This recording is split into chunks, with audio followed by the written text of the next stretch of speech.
Bonjour à tous. J'essaye d'être poli. J'ai pas l'habitude. En dehors du magasin, des ventes.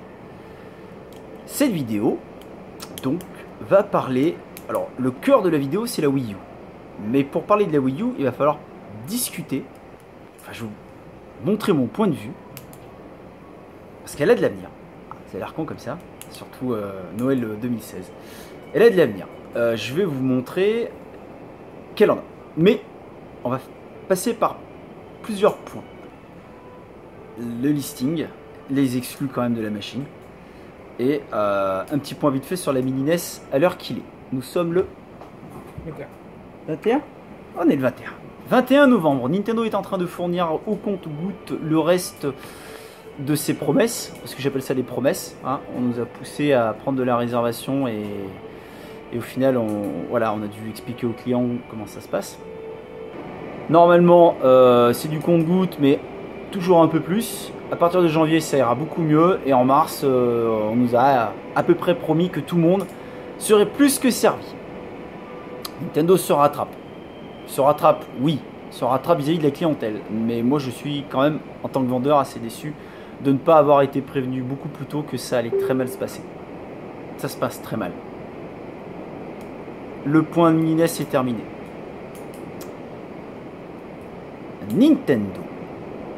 Nintendo à travers l'histoire.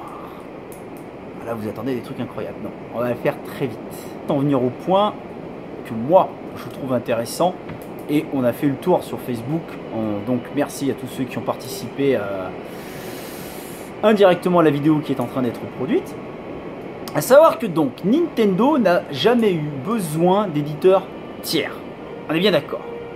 Depuis la Nintendo 64 où tout le monde les a lâchés à cause de la cartouche, c'est la cause première, vu que tout le monde était passé au CD et qui sont sortis que 2 ans après, environ 2 ans après les nouvelles générations dites 32 bits à base de CD-ROM, eux sont restés à la cartouche. Ils ont insisté. Bon, c'était une erreur, je pense, aujourd'hui, bien entendu.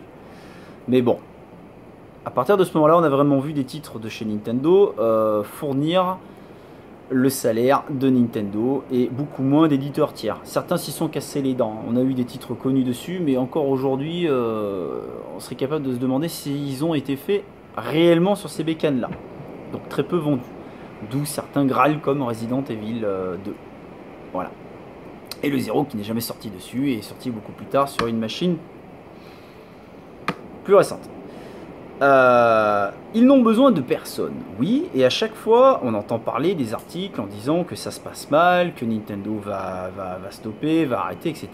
Sauf que les plus grandes pénuries ces dernières années, surtout après la crise de 2008, les plus grandes pénuries dans le jeu vidéo, je vais pas dire qu'elles ont été créées par Nintendo, mais viennent de chez Nintendo.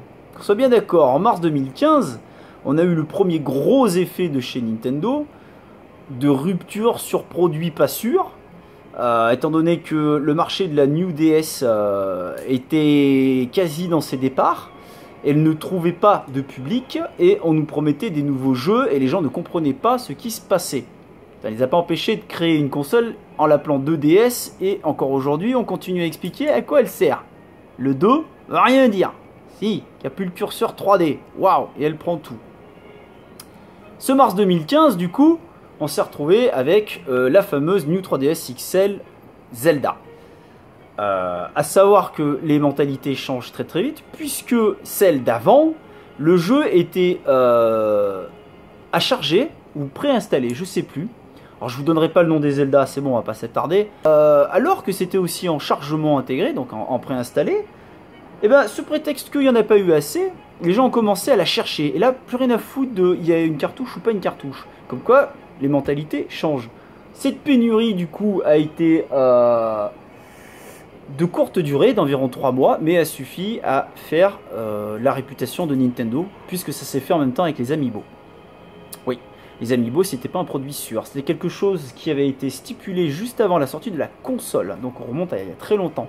Le capteur Amiibo était déjà dessus. Les produits, donc... c'est une espèce de boîte à idées. Quand on parle de Nintendo, ils ont une espèce de boîte à idées avec plein de trucs qu'ils laissent traîner, puis un jour ils en sortent un, puis tiens, on va faire ci, on va faire des manettes de mouvement, Voilà, on va faire des figurines qui se mettent dessus, tiens, pourquoi pas, etc. En sachant que énormément de figurines qui ne sont pas prévues pour certains jeux servent quand même. Je prends le cas d'Hyrule Warrior, en mettant un Mario dans Hyrule Warrior, vous gagnez 50 000. Vous mettez un Pikachu, vous gagnez 1. C'est vrai, hein, c'est con. Mais bon, ça entretient. Ils vivent de leurs propres produits. Les exclus, du coup, leur suffisent. Et donc, j'en arrive au thème, pour moi, le thème principal de la Wii U. La Wii U n'est plus réellement produite. Ils se sont arrêtés. Ou pas. Mais en tout cas, on n'en a plus. Pour moi, je dis bien pour moi, et à mon avis, l'avenir de la console, donc elles vont disparaître, etc. Les prix vont chuter à cause de la Switch, qui est donc annoncée pour mars. Mais sa vraie deuxième vie, elle va démarrer à ce moment-là, pour moi. Pourquoi? Parce que plus en vente, on n'en trouvera plus. Il y a dessus, à part F0, de mémoire, il y en avait peut-être un deuxième.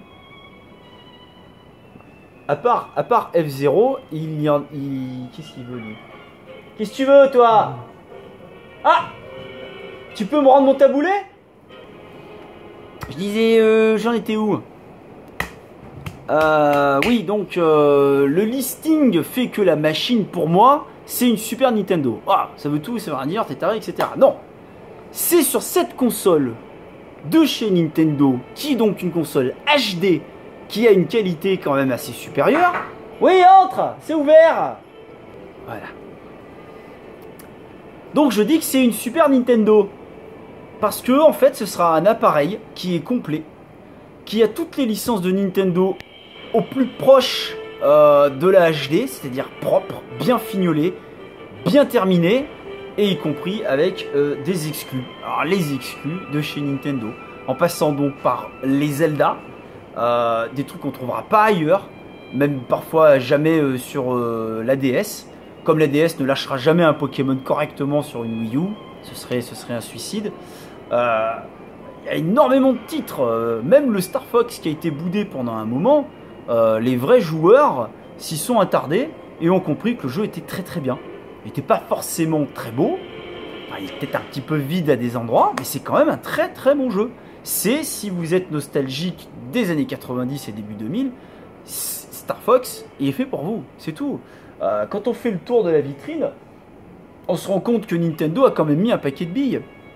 Prenons le cas de Bayonetta 2, qui est donc aussi, en passant, donc, qui a été produit une grosse partie donc, par Nintendo, pour que ce soit que sur Nintendo, pendant un certain bout de temps, même parce que je crois qu'ils en sont quasiment les propriétaires, je ne vais pas dire de conneries. Mais bon, ils ont aussi le fait que le collector, il y a eu une erreur dessus, et il n'y en a pas eu assez pour tout le monde aussi. Ça, c'est pour moi le Graal de la Wii U. Le Bayonetta 2. Ensuite, vous avez cet aspect collector de toutes ces exclus, sortis en boîte, Zelda Twilight Princess, en passant par Mario Maker, Chibi Robo, le Hyrule Warrior Legend sur DS. L'aspect carton a toujours été mis en avant chez Nintendo. Nous, on a eu les jeux GameCube directement en boîte plastique, mais chez eux, ils ont eu encore une boîte plastique dans un carton. T'as pas ce maison, hein, je crois que j'en ai un là-bas. Qui est avec, comme vous pouvez le constater, et il y a bien le plastique à l'intérieur, qui d'ailleurs le rangement à l'intérieur est très très bien foutu. Il y a absolument tout à l'intérieur, ce qui fait qu'il va y avoir un moment, les gens vont faire, je veux jouer à Mario. Je veux jouer à Mario Kart. Des bases en fait que nous cherchons déjà à revoir, comme sur Smash Bros. Donc là, c'est quand même une sacrée version, même si certains diront que la version Wii était meilleure. On peut aller loin. Et il y a un paquet de remastering aussi, comme les concurrents. Mais des très bons remastering, comme le Legend of Zelda, le The Wind Waker. Il y a aussi le Wind Waker, parce que c'est quand même du cel shading. Et sur la Wii U, ça défonce. Hein. Moi, j'ai vu ma femme y jouer, ça défonce. Le Twilight Princess, qui du coup s'est retrouvé sur 3 consoles Nintendo, c'est pas rien. Donc c'est la meilleure des versions. Les Mario, donc déclinés. En version, on vous laisse l'opportunité, façon Excite Bike sur NES, de créer votre propre niveau. C'est quand même du vendable à maman qui veut créer le niveau pour son enfant, quoi. Il y a toujours moyen de trouver des trucs super sympas. C'est donc une console de base qui va être obligatoire dans quelques temps. Vous verrez. Xenoblade Chronicle, grosse tuerie, surtout graphiquement, ça avait mis vraiment la bonne claque. Après, il y a toutes les déclinaisons, genre Wii Party, Wii Music. Enfin, moi personnellement, ça j'y touche pas et j'en ai vraiment pas envie. Et le dernier Zelda qui sortira dessus, ouais. Il y a Yoshi, quoi. Yoshi, l'héritier d'un jeu boudé Kirby au fil de l'aventure, qui était déjà en laine à l'époque. Ça vient de là, le Yoshi en laine, là, le Woolly World. Ça vient de là. Il y a tout un patrimoine qui se perpétue sur la Wii. Faut pas oublier Ubi aussi, qui a tenté l'aventure dès le départ en sortant un Zombie U. Même si aujourd'hui il a été décliné sur une PlayStation 4, je crois, c'est sur la 4. C'est pas, voilà, c'est sûr que c'est pas très joli maintenant, mais c'est sorti au départ. Ils ont fait des déclinaisons comme le jeu qui est très court, la Capitaine Todd, qui est super sympa. Moi, les Hyrule Warriors, je suis dessus en ce moment, je suis à fond, et je me rends compte qu'il faut commencer à mettre de côté les vrais jeux. Vraiment. Peut-être qu'on n'aura pas envie d'y jouer tous les jours, quoique moi en ce moment c'est plutôt le cas, ma PS4 dégage. Mais il est vrai que les bases sont dessus, les vraies bases de Nintendo sont sur la Wii U. Au plus abouti, encore une fois, il n'y a pas F-Zero et c'est vraiment dommage. Ouais, Game Mario, bon, ça, Wario, j'ai pas touché. Après, il y a eu le Luigi qui est extrêmement dur. Il y a eu le Kirby et le pinceau arc-en-ciel. Alors ça, là, ça m'a. Ouais, personnellement, c'est pas mon truc. Splatoon, il est au top 3 de la console. Eh oui, il y a eu des bons petits collecteurs bien sympas. Ils ont été sympas de nous sortir le Tokyo Mirage. Licence de Fire Emblem que Nintendo s'est donc approprié. Vous avez pu le concevoir à ce moment-là quand ils sont arrivés en amiibo pur. Il y en a eu plein. Je me suis dit, mais qu'est-ce qui se passe? Ils étaient en train d'acheter la licence. Du coup, on s'est retrouvé avec les 2 nouveaux, voire 3, du coup, Fire Emblem sur la 3DS. Il y a vraiment de sacrées boîtes. Il n'y a aucun éditeur de console, donc de constructeur, qui prend autant soin de vous, même avec des gaffes, et qui vous bichonnent leurs propres produits. Dans 15 ans, dans 20 ans, les placards seront remplis de Nintendo. C'est tout. Car il n'y a plus que Nintendo qui fait ce genre d'appareil, ce genre d'appareillage, d'emballage, que dis-je, de bouteille. Oui, c'est beau, ça entretient. Ils nous ont pas lâché, nous les joueurs de l'époque, et grâce à des choses comme les Amiibo ou Smash Bros, ils arrivent à perpétuer tous les personnages de Nintendo et avalés par Nintendo. Parce que Nintendo, sur son passage, a quand même acheté un paquet de choses. Voilà, on voit Donkey Kong, qui n'existe donc pas sur Mega Drive, référence à un certain abruti. Voilà, Nintendo, c'est pas la vie, mais c'est pas loin. J'ai beau faire la gueule pour certaines choses, ça a un avenir. Cette Wii U, elle a un avenir. La Switch, pour moi, ça signe le début des nouvelles technologies. C'est n'importe quoi.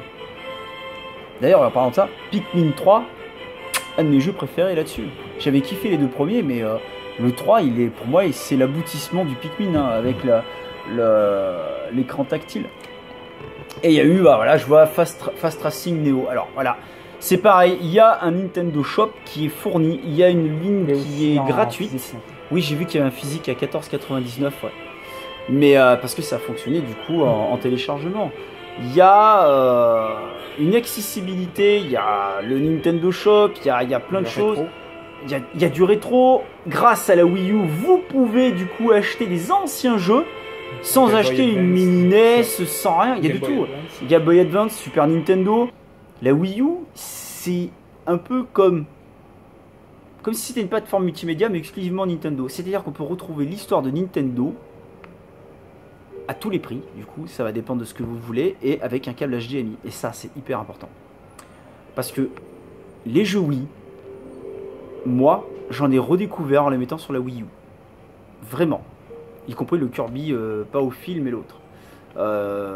Franchement, ça méritait un... C'est même pas un upscaling, c'est un léger nettoyage des écrans de jeux Wii. Et il faudra aussi que je réfléchisse et que je commence à chercher certains jeux Wii. Mais je prendrai pas les jeux Wii qui sont déjà sur Wii U ensuite. Je pense pas, non. Mais il va y avoir 2-3 petites perles à trouver, genre Red Steel 1 et 2, Trauma Center, qu'est-ce qu'on avait qui était sympathique là-dessus? Oui, Pandora's Tower, oui, oui, oui. Ou l'autre, le Last Planet. Non. Last Story. Last Story, carrément, avec les belles boîtes qui sont exactement de la même taille que celles qui sont derrière. Rangement, placard, étagère, carton, collection, accessibilité. Nintendo, donc, fait tout ça. Amiibo pour relancer à chaque fois, faire découvrir aussi des personnages à la nouvelle génération. Les exclus qui leur sont propres. Rien ne déborde. Ils en avalent, mais rien ne déborde. C'est pas parce que Mario va débarquer sur un téléphone que ça va être le meilleur de tous les Mario ou un Mario. Voilà, c'est pas le Mario des consoles, c'est pas la même chose. On comprend que Nintendo se dirige vers des plateformes de téléchargement, y compris des téléphones et des tablettes, mais c'était voulu après la mort du grand patron. Bah oui, c'est comme ça. Ils ont des affaires à faire tourner. Mais en attendant, ils font leur vie. Petit point sur la mini NES. Ayant vu les mini Mega Drive, qui n'étaient pas des vrais officiels, mais bon, qui se sont quand même bien vendus, etc. Enfin, c'est une histoire de brevet, tout ça. Moi, je vous parie que la mini NES va ressortir courant de l'année prochaine avec plus de jeux. Ou genre, une boîte différente avec partie 2. Oui, parce que moi, je trouve ça absolument débile. J'aurais préféré donner 100 balles sur une mini NES avec une accessibilité au Nintendo Shop. Je sais pas ce qu'ils ont fait. J'étais assez déçu en voyant qu'il y avait les prises de manette de Wii, de Nunchuk, du coup. Vous voyez, Nunchuk dans la Wiimote, c'est la même taille. Et je me suis dit à ce moment-là, ah, il y a du matos dans cette espèce de Raspberry qui nous permettrait d'aller sur le shop. Apparemment, ça ne viendra pas. Donc je vois bien une mini NES 2 sortir bien avant une mini je sais pas quoi autre chose, GameCube, Super Nintendo. Alors ils sortent une mini Super Nintendo, mais alors là la mini NES à côté c'était rien. Alors là ça va être c'est la guerre mondiale. Plus personne parlera des concurrents au moment où il y aura des ruptures de Super Nintendo mini. Voilà, alors j'avais donc parlé de ceci sur Facebook. On avait eu des avis donc partagés, on a bien discuté. Les gens du coup se sont dit bah il va peut-être falloir commencer à attraper certains jeux. Et ils ont raison, puisque ça va être la pénurie à un moment. Déjà que dans les magasins, il n'y a pas grand chose en occasion, puisque pour rattraper les jeux, il faut que le gars ait pété un câble et vende la console avec. C'est là qu'on voit que c'est pas du tout une PlayStation ou une Xbox. Les gens font tourner les jeux sur PlayStation et Xbox, alors que sur Nintendo, non. On ne revend pas ces jeux parce que c'est des vrais jeux vidéo. Ils ont tous une histoire avec nous. On n'a pas d'histoire avec Call of Duty. On a une histoire avec les gens avec qui on joue à Call of Duty. On pense même plus au moment qu'on a vécu humainement avec les gens qui sont dans la même pièce que en ligne. Je suis désolé, Call of et compagnie... Désolé, mais c'est vrai, c'est bon, ça saoule quoi. Ça saoule. C'est pas du jeu vidéo ça pour moi, c'est de l'oubliable. C'est de l'oubliable. Nintendo, on peut pas oublier. En espérant que nous ne prendrons jamais une aussi grosse quenelle que cette mini NES. Une autre. Voilà. Merci. Et puis bah... à vous d'envoyer le steak dans les coms. N'hésitez pas à mettre un pouce vers le bas. Et désabonnez-vous. Au revoir. Taboulé ce soir.